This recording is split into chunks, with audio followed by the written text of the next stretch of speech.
All right, everybody, welcome back to the #1 television program in the history of the entire universe. I am Brian Lee Durfee, author of The Forgetting Moon, The Blackest Heart, and The Lonesome Crown, all three books published by Simon & Schuster's Saga Press. Today I'm going to be reviewing A Cavern of Black Ice by J.V. Jones. This is book #1 in her Sword of Shadows 4-book fantasy series, epic fantasy series. Got them all right here behind me. In fact, I've got all of J.V. Jones' books back here behind me, and we'll talk about them in a second. But let's talk about the cover first, because you know I love graphic design and cover illustration. This book came out in 1999. Cover by Greg Call, who he did a lot of covers back in the 90s. He was an okay artist, and this is a decent little cover here. I like the gold, shiny gold font and the stuff. The picture is suits the book. This book is about ice and snow. I mean, it's right in the title, Cavern of Black Ice. So the cover is all right. Now let's talk about the series as a whole. There's 4 books. There's Cavern of Black Ice.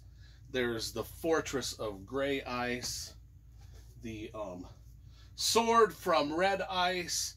And then the final novel is Watcher of the Dead. I don't know why they went away from the ice theme for the 4th novel, but whatever. Whatever.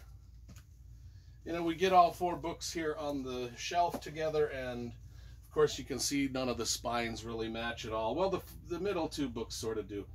Anyway, J.V. Jones is also known for her the Baker's Boy trilogy, you know, consisting of Baker's Boy, Master and Fool, and then this one.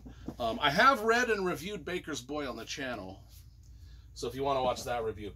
Also, she's got this standalone fantasy novel, The Barbed Coil, which just happens to be the only one of the novels of hers that I have signed.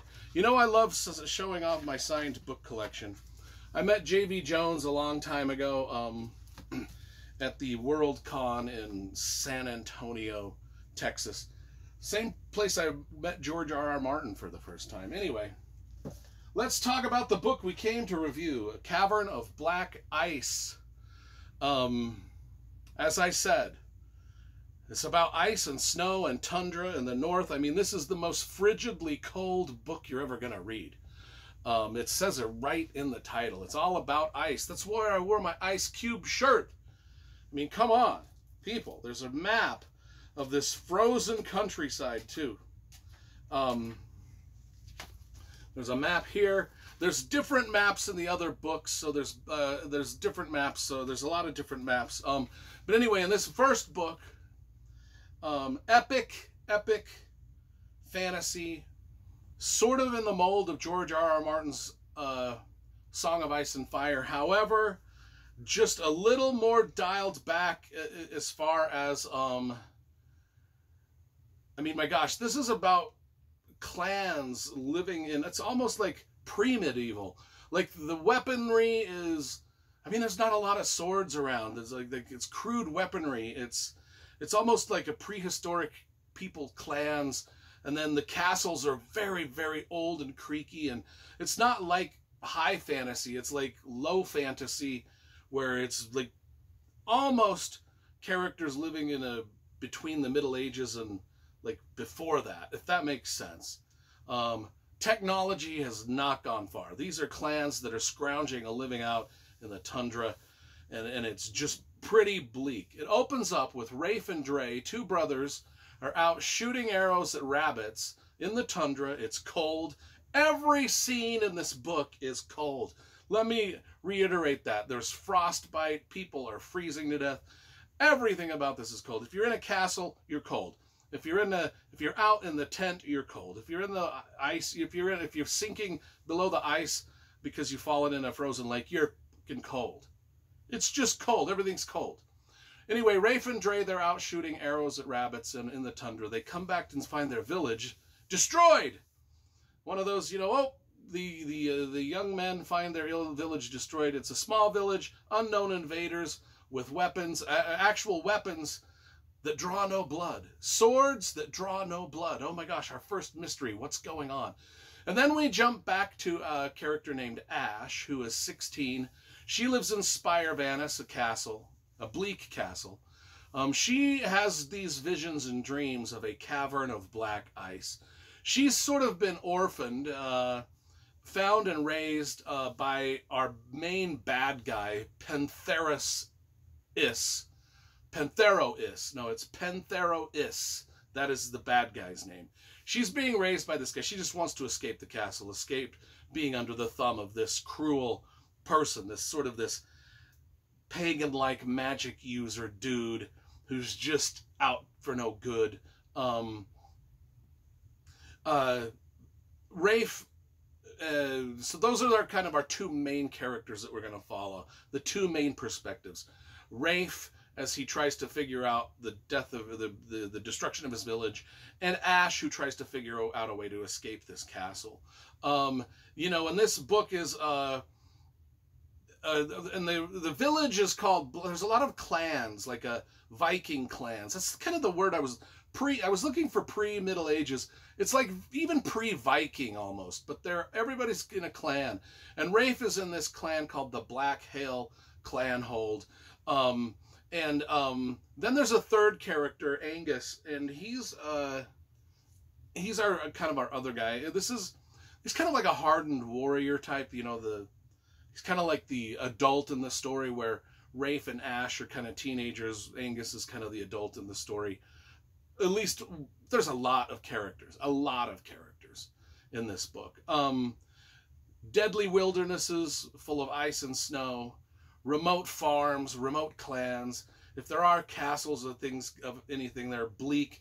They're usually just built up on icy mountain tops and in the crags of clefts the crevices of cliffs, and it's a very, very kind of dark. You know how when I grew up in Alaska, and in the wintertime, the sun would just go down and it would never come back up. We're kind of like that. It's kind of like in the northern climates, it's dark, grim, bleak, and icy. There's a lot going on in this book, though, besides the cold. Although the cold is almost a character of itself.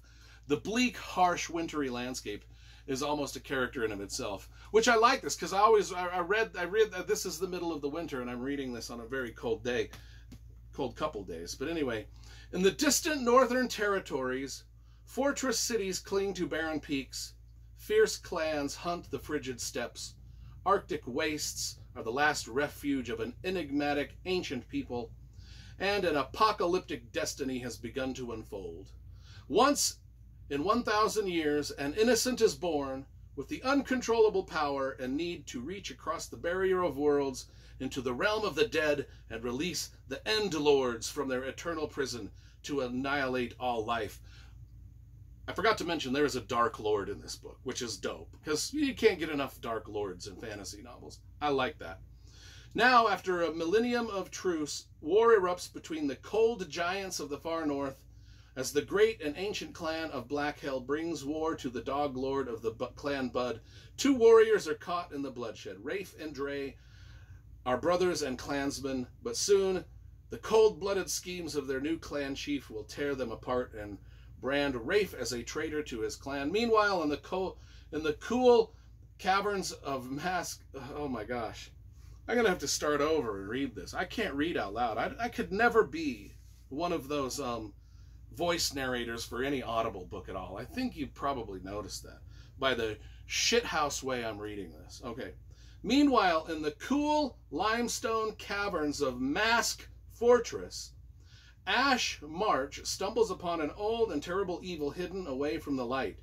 Pentherois is uncrowned king of Spire Vanis, and the man who calls himself Ash's father has discovered a monstrous way to steal magic from his captives, and Ash fears she will be next.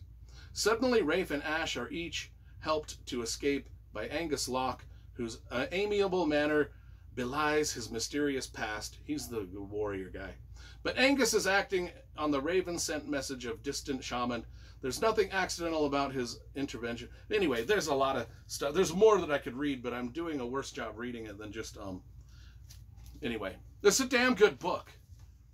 It's a damn good book. An underrated fantasy novel. I mean, it's about 700 pages. And the writing is crisp. The writing is good. The prose is great. The descriptions of the cold, harsh landscape are top-notch.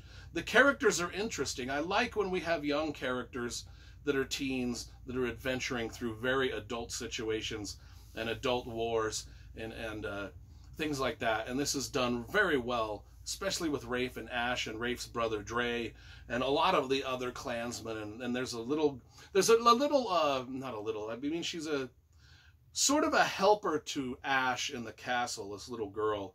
And another one of those great characters. And I'm going to tell you, like, not all of these characters make it to the end. Kind of like, it's very brutal, grim, bloody, grim, R-rated. Definitely for fans of, like, my books, Faith in the Fallen by John Gwynne. Definitely for fans of Song of Ice and Fire. Anything that's, you know, that you like in that vein, you should get these. Came out in 1999. Very underrated fantasy series. I don't know if a lot of people know about it, but it's dope. It's good. You'll enjoy it if you like that kind of thing. So I'm giving this a solid and enthusiastic 9.5 out of 10.